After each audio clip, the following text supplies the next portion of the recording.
Bonjour, bienvenue à tous pour ce troisième live voyage en direct de Mexico.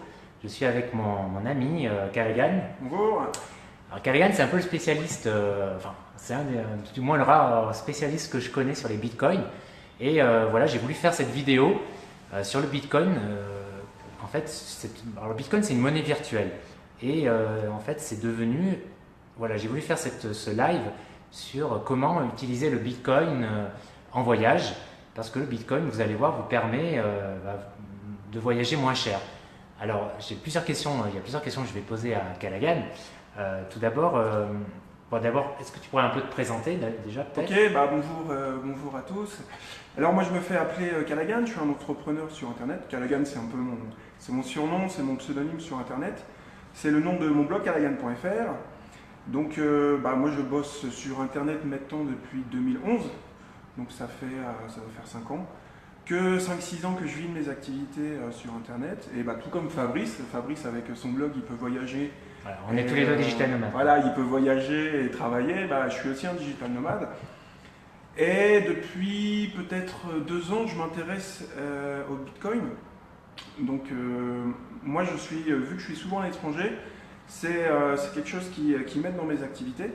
Ah, Et bon, après, je suis pas, comme tu disais, je suis pas non plus un expert. C'est juste que voilà, je sais, quand je parle de Bitcoin, je sais un peu de quoi je parle. Et j'ai étudié un peu, je l'utilise régulièrement. Mais bon, je suis pas non plus un expert, mais je peux déjà donner pas mal d'informations. alors justement, c'est quoi le bitcoin concrètement? Alors, le Bitcoin, c'est une monnaie virtuelle. C'est ce qu'on appelle une crypto-monnaie. C'est cryptocurrency en anglais, crypto-moneda en espagnol. Mhm. Et alors, c'est une monnaie un peu comme l'euro, un peu comme le dollar, un peu comme le yen, le pesos mexicanos. Donc, c'est la même utilisation. C'est une monnaie qui te permet de payer, d'acheter des choses. C'est une monnaie qui te permet d'acheter. Mais elle n'existe pas sous forme de billets et de monnaie, c'est une monnaie Exactement, virtuelle. exactement. Tu peux pas la toucher. Il n'y a pas de billets, il n'y a pas de pièces. Toute ta monnaie, elle est enregistrée sur le cloud, elle est enregistrée sur Internet. Toutes les opérations sont enregistrées sur Internet.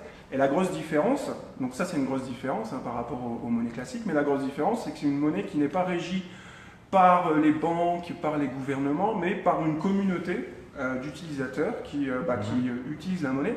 Par exemple, quand on est à un restaurant dans n'importe quel pays, on est obligé d'accepter la monnaie du pays. Là, c'est la communauté qui décide si on accepte ou non. Et alors, quand a été créé le bitcoin? Comment a été créé le bitcoin? D'où ça vient?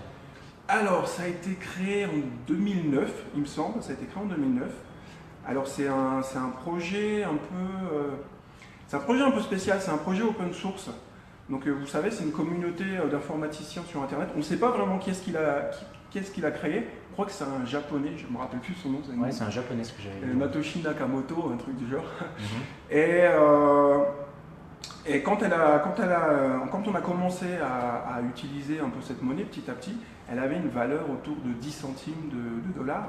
Mhm. Et en fait, on s'est de plus en plus intéressé Mhm. il y a de plus en plus d'acteurs économiques qui ont commencé à fabriquer cette monnaie, parce que ça se fabrique aussi. Et donc le cours a augmenté? À l'utiliser, le cours a augmenté jusqu'en 2013, je crois que c'est monté jusqu'à 1200 dollars. Voilà. Donc il y a plein de gens qui l'ont acheté super bas, qui l'ont vendu, Et après il y a eu un petit crash, Donc du coup, au moment où tout le monde l'a vendu, la monnaie, la valeur de la monnaie a diminué, et aujourd'hui, je crois qu'elle doit être autour de 950 dollars, quelque chose du genre. Donc c'est une monnaie qui est forte, c'est une monnaie qui est utilisée dans le monde, et voilà, c'est quelque chose de sérieux, le Bitcoin. Alors toi, comment tu l'utilises au quotidien?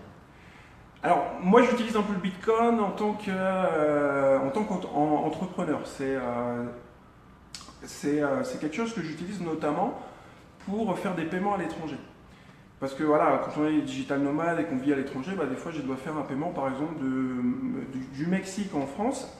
Si je veux faire un virement bancaire d'un compte mexicain à un compte français, je sais pas, je prends un exemple de 1000 euros par exemple, je vais payer 70 euros ou 80 euros et il faut faire un papier spécial avec la banque, c'est un peu compliqué. C'est pas comme un virement local ou un virement en Europe. Et pour moi, le gros avantage des crypto-monnaies, parce qu'il y en a 650, je crois, ou 700 Oui, crypto-monnaies. le bitcoin c'est la plus connue, la plus répandue. Le gros avantage pour moi, en tant qu'utilisateur, c'est les taux de commission d'un paiement. Concrètement, ils sont de combien? Quand tu payes, quel est le taux de commission si tu utilises le bitcoin? Ok, ça peut être zéro. Ça peut être, tu peux ne pas payer de commission. En fait, ça dépend Alors là-dessus, je ne suis pas super calé, mais ça dépend des outils que tu utilises, des logiciels, des applications mobiles. Bon, bah, forcément, il y a l'acteur qui a créé l'application, il va prendre une petite commission, il y a un truc du genre. Mais voilà, c'est peut-être 0,1%. Tu vois, moi, quand je fais un paiement en Bitcoin, je ne regarde même pas la commission, parce que je sais que sur un paiement de 1000 euros, ça va être moins d'1 euro. Donc c'est vraiment intéressant pour faire les paiements à l'étranger. Ensuite, il y a une autre utilisation qui est bien, c'est pour échanger facilement de la monnaie que vous avez en liquide. Donc il y a des distributeurs, par exemple ici à Mexico, il y a un distributeur de Bitcoin. C'est un endroit où on peut venir, alors soit qu'on achète nos Bitcoins ou soit qu'on les vend. Donc on rentre les billets dans la machine et avec notre téléphone, on rentre notre adresse avec le téléphone et on recharge son compte. Et on peut aussi y aller et dire bah, je veux retirer l'équivalent de, je sais pas, de 0,5 Bitcoin, qui doit faire ici peut-être 10 000 pesos par exemple, et bah, la machine elle va te sortir 10 000 pesos. Donc moi je l'utilise comme ça. Ça m'est arrivé aussi de payer des fois en Bitcoin. Par contre, il faut savoir que le marché et tous les acteurs qui acceptent le Bitcoin, c'est plus en Asie, qu'on accepte le Bitcoin. Ici au Mexique, il y a Gandhi par exemple qui accepte le Bitcoin. C'est une sorte de Fnac. Donc ils vendent des livres, etc. Et ils acceptent le Bitcoin. Il y a quelques autres acteurs, mais c'est plus en Asie qu'on l'accepte. Donc le Bitcoin, c'est super intéressant quand tu es entrepreneur, que tu travailles avec d'autres personnes un peu partout. Pas forcément en France mais ailleurs, ça te permet de les payer par exemple sans devoir payer un taux de change élevé ou des taxes pour les transferts bancaires par exemple. D'accord, ça c'est une chose, mais pour la deuxième chose c'est quand tu voyages, parce que finalement c'est la plupart des gens qui sont sur Instant Voyageur et qui là nous écoutent sans doute, ils veulent savoir comment utiliser le Bitcoin, quel intérêt d'utiliser le Bitcoin quand ils voyagent. Alors moi, j'ai voulu faire ce live parce que notamment ça m'intéressait le Bitcoin et puis j'étais tombé sur un article de Slate qui racontait en fait un Anglais, le voyage d'un Anglais qui est parti plusieurs mois en Asie, d'Europe en Asie, et qui a voulu voyager seulement en utilisant le Bitcoin, seulement en payant, seulement en utilisant cette monnaie. Alors le gars il raconte un peu dans l'article son voyage, il a un peu galéré quand même. Dans certains pays il a un peu galéré parce que ça demande beaucoup d'organisation.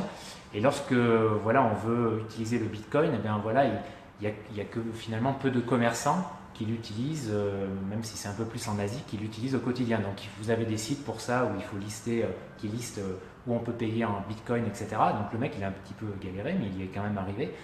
Et donc voilà, je trouvais que c'était intéressant de démontrer qu'on peut utiliser ce Bitcoin, alors peut-être pas comme lui d'une façon, en partant 6 mois et en utilisant que ça, mais si vous voyagez notamment en Asie, vous pouvez utiliser le Bitcoin qui est assez répandu là-bas, notamment il y a des taxis qui l'acceptent. Quoi d'autre, il y a des sites internet également, il y a Expedia vous pouvez payer votre voyage sur Expedia avec le Bitcoin et ça va peut-être être de plus en plus répandu. Bon bref, c'est bon là, j'ai pas dit de bêtises jusqu'à maintenant. Non.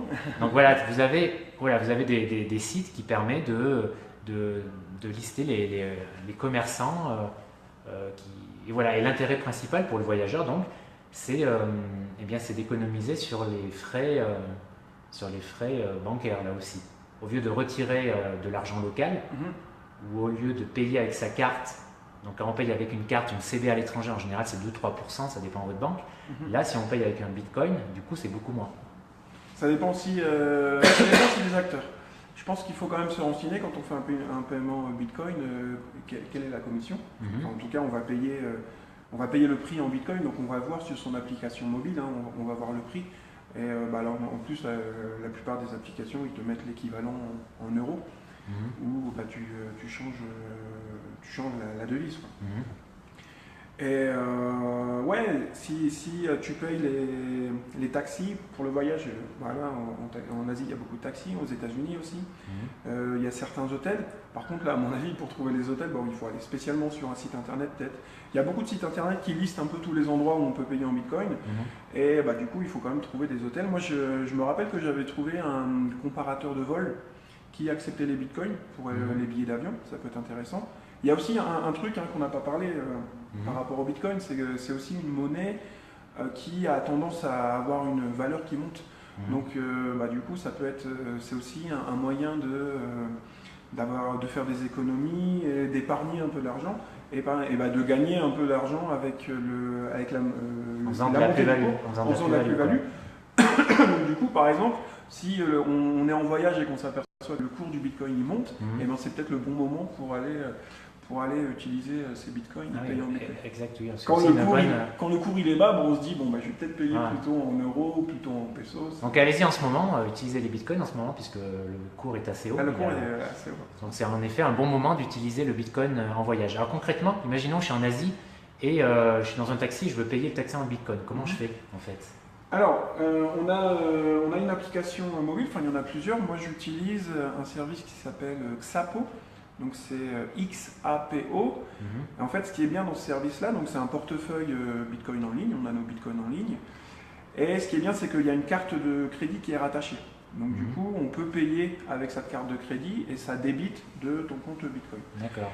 Et le jour où je veux faire un paiement Bitcoin, j'ai l'application Xapo sur mon téléphone, j'ouvre l'application et le vendeur, donc que ce soit un taxi, que ce soit un restaurant ou même sur un site internet, il va me donner une adresse, donc c'est l'adresse de son portefeuille, comme un peu un numéro de compte ou un numéro de portefeuille, et on va prendre une photo de ce QR code, donc c'est une sorte de code barre, vous savez, c'est des codes barres carrés comme ça. Donc on prend la photo, ça va être marqué le prix et on va demander de valider souvent avec un mot de passe, ou après ça dépend, on peut l'activer ou non sur l'application, et on valide et le paiement il est fait. Et alors donc la personne elle va avoir une validation du paiement.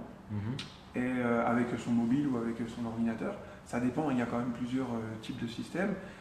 Et normalement, ça prend quelques minutes, quelques heures, des fois maximum quelques jours, pour que le paiement soit fait depuis ton compte Bitcoin. Donc voilà, ça marche comme ça. Avec une application mobile, il y en a plein qui existent, et une photo d'un QR code. D'accord. Si vous avez des questions, n'hésitez pas à poser un commentaire là, en direct.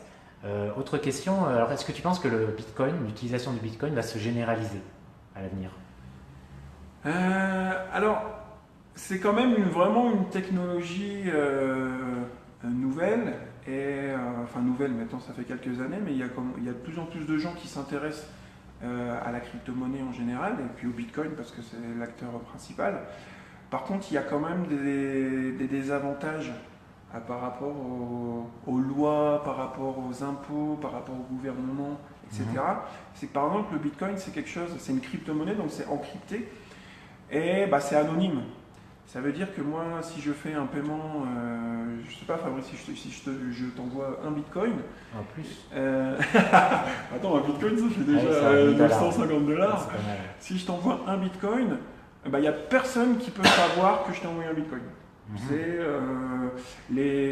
pour ça que le Bitcoin avait une mauvaise réputation, parce qu'il a été accusé d'être utilisé pour le blanchiment d'argent. Il a été. C'est toujours le cas sans doute. Moi j'avais lu un article, c'était justement sur les attentats qu'il y avait eu à Paris, qu'il y avait eu des envois internationaux de Bitcoin pour financer, pour recevoir de l'argent et financer ça. Et vu que c'est vraiment anonyme, on peut vraiment pas savoir d'où ça vient, etc. Donc ça c'est un problème en termes de législation avec les États, les États sur une banque, s'il y a un souci, l'État il appelle la banque et puis il peut faire un truc. Il peut avoir des informations, quoi.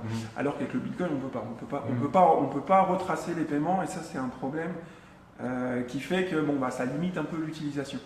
Il y a un autre truc aussi que c'est quand même compliqué à utiliser. Moi je travaille sur Internet, je suis ingénieur de formation, donc voilà, je sais utiliser les logiciels. Ma grand-mère elle va ramer, quoi. Exactement. Et c'est pas facile, tu vois. C'est pas facile d'installer le truc, de acheter tes bitcoins, de l'utiliser avec des QR codes, etc. C'est pas quelque chose qui est, on va dire, grand public. Donc, ça, pour moi, c'est un frein aussi. Je pense que c'est une monnaie qui va continuer. Moi, j'y crois. Il y a toute une communauté de gens dans le monde qui croient. Il y a sans doute plus, à l'avenir, plus de sites internet qui vont l'utiliser. Il y a toujours de plus en plus. Après, d'ici qu'on puisse payer à sa boulangerie en Bitcoin, je pense que. Ouais. Non, moi je pense qu'il y a des gros sites comme Amazon par exemple qui pourraient accepter le Bitcoin. Je sais pas, ils ont peut-être fait des tests ou quoi, parce qu'il y a quand même une communauté, je ne sais pas combien de personnes ont de Bitcoin dans le monde, mais je pense que ça fait quand même Voilà. une bonne communauté de clients. Donc voilà, un gros site comme Amazon, si on peut payer en Bitcoin, et ben quand le Bitcoin il est haut, ben on en profite et on paye directement sur Amazon. Parce qu'en ce moment, pour payer sur Amazon, par exemple, il faut acheter des sortes de coupons, des cons de réduction sur un site qui accepte les Bitcoins. Ensuite, on utilise les coupons. Donc il n'y a pas encore, les gros acteurs n'acceptent pas encore le Bitcoin, mais je pense que ça peut venir. Il y a aussi, on n'en a peut-être pas parlé, mais derrière le Bitcoin, il y a aussi une philosophie. C'est voilà, s'affranchir un peu du système monétaire international, des États et des banques. Ouais. Et ça, c'est un côté assez sympa, je trouve. Ah ouais, bah, comme je disais, c'était... C'est sans frontières, le Bitcoin, c'est sans... Les mecs qui ont inventé ça, c'est un peu, tu sais, le monde de l'open source. C'est le monde des personnes qui veulent plus de liberté par rapport au gouvernement, par rapport aux banques, et qui ont aussi une vision du monde financier en se disant, vas-y, on n'a plus envie de passer par les banques, par les États qui nous manipulent un peu, ou qui prennent des commissions fortes, ou on ne sait pas trop ce qu'ils font de notre argent. On veut être maître de notre argent, on veut être maître de notre monnaie, et c'est un peu aussi la philosophie de Bitcoin. C'est un peu une monnaie un peu anti-système quand même. Et alors, est-ce que tu aurais des conseils pour celui qui veut utiliser le Bitcoin? Alors moi, je parlais de l'application là, Xapo. Donc ça, c'est une application mobile et c'est un site internet qui permet d'avoir un compte Bitcoin. Par contre, quand on utilise un service en ligne, il faut savoir que les bitcoins, ils sont sur les serveurs de la société. Il faut imaginer le bitcoin comme vraiment un porte-monnaie avec ton argent. Ça veut dire que si j'ai mon mobile dans ma poche, il faut imaginer que mes bitcoins ils sont dans ma poche, quoi. Si je perds mon mobile, je peux perdre mes bitcoins. Et donc du coup, c'est bien d'avoir ces bitcoins sur son propre ordinateur ou sur sa clé USB plutôt que sur son mobile. Donc moi, ce que je conseille souvent quand je discute avec des amis, avec des entrepreneurs, avec des voyageurs qui veulent utiliser le bitcoin, c'est d'avoir un portefeuille sur son ordinateur, qui est, on va dire, son portefeuille principal, et d'avoir un autre portefeuille sur son mobile. Par contre, sur son mobile, on ne se balade pas avec je sais pas, 1000 ou 2000 euros sur le mobile. Ouais. Donc moi, sur le mobile, j'utilise Xapo, donc c'est l'application dont je parlais, et sur mon ordinateur, j'utilise un portefeuille qui s'appelle Multibit, donc peut-être qu'on mettra ça dans les commentaires, Multibit, BIT, et ça permet d'avoir un portefeuille sur son ordinateur. D'accord. Et, alors un autre conseil qui est super important, c'est que imaginez le jour où on vous vole votre mobile, ou on vous vole votre ordinateur, ou vous perdez les mots de passe, ou ça s'efface, on formate votre ordinateur, il y a un problème technique, vous avez un moyen de récupérer vos bitcoins. Et alors ça, c'est, je ne sais plus comment on appelle ça exactement, c'est des mots de passe. C'est des mots, en fait, on a une suite de mots, donc il doit y avoir une douzaine de mots en anglais, et en fait, si on perd totalement nos bitcoins, on peut se reconnecter sur ce qu'on appelle le blockchain, c'est la technologie qui gère ça sur Internet, et en mettant tous les mots qu'on a de notre portefeuille, on peut récupérer notre portefeuille et récupérer tous nos bitcoins. Donc du coup, moi par exemple, personnellement, ce que je fais, c'est que mes mots, ils sont enregistrés dans un logiciel où je mets mes mots de passe, c'est sécurisé, et je les ai aussi dans mon petit tupperware de survie. Au cas où j'ai un problème, j'ai un petit papier avec mes mots dessus, quoi. Enfin, j'ai même, en fait, je les mets dans deux endroits différents pour de sécurité. Donc du coup, vous ne devez jamais perdre vos mots, parce que si vous avez, je sais pas moi, 5000 euros en bitcoin et que vous perdez votre ordinateur, votre mobile et vos mots de passe, voilà, vous perdez votre argent. Et il y a beaucoup d'utilisateurs de bitcoin qui perdent régulièrement de l'argent. Donc du coup, il faut faire attention avec ça. Faudra qu'on aille faire une petite vidéo, faire un petit retrait de Bitcoin. Là, il y a, comme tu disais, un distributeur, là, à Mexico, il y a un distributeur. Je vous mettrai la vidéo ensuite sur la page Facebook. Voilà, je crois qu'on a fait le tour, non, de l'utilisation du Bitcoin. Ouais, c'est sympa en plus, ce distributeur, il est dans une grosse boutique de bande dessinée. Ah ouais, donc voilà, en général, c'est toujours un peu des mecs mangas plutôt, alternatifs. des comics. C'est des comics, bande dessinée, manga, et il est sympa cette boutique. Et il y a un distributeur, voilà, je vous expliquais, on peut acheter, vendre des bitcoins. Il y en a à Paris, non, j'imagine? À Paris, il y en a aussi. Je crois qu'à Paris, il y a un truc qui s'appelle la Maison du Bitcoin. C'est une sorte d'association où tu peux venir, il y a sûrement un distributeur, Et il y a aussi, tu peux aussi discuter avec des gens qui vont te conseiller quel portefeuille, quel site internet. Il y a par exemple Coinbase. Coinbase, c'est sûrement un des plus gros acteurs connus pour créer facilement un portefeuille Bitcoin. Par contre, le problème, c'est que voilà, ton argent, c'est comme si tu étais à la banque, quoi. Ton argent, il est à la banque, il n'est pas dans ta poche ou sur ton ordinateur, il est sur les serveurs de Coinbase. Mais voilà, Coinbase, c'est les Américains, je crois. C'est un des services les plus connus pour avoir un portefeuille, pour acheter des bitcoins. Très bien, j'espère que vous avez à peu près saisi qu'est-ce qu'un bitcoin, déjà, comment l'utiliser, pourquoi l'utiliser. Donc vous avez vu, en voyage, notamment en Asie, ça peut être une façon de dépenser moins, d'économiser sur les frais que nous imposent les banques, sur les taux de change, etc. Ça peut être un bon moyen, surtout en ce moment où le cours est haut. Donc c'est le moment sans doute d'en profiter. Donc voilà, évidemment vous n'allez pas voyager en utilisant que le Bitcoin. C'est encore difficile, mais vous pouvez le faire. Et sur certains sites, comme sur certains sites de voyage, vous pouvez payer en Bitcoin. Et sans doute ça va peut-être pas se généraliser, mais sans doute il va y avoir à l'avenir de plus en plus de sites qui s'adressent aux voyageurs où vous pourrez payer en Bitcoin. Voilà, merci de nous avoir suivis pour ce live voyage sur Instinct Voyageur. Et puis je vous souhaite une bonne soirée, puisqu'il est 20h30 là en France. Ici au Mexique, à Mexico, il est 1h30.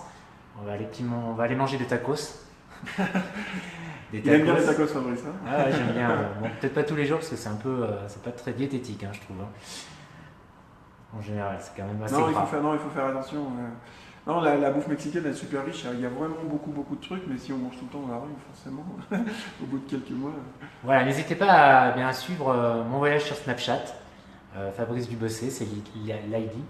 Voilà, et quant à moi, je vous dis à bientôt, ciao, bye bye. Hasta luego, ciao.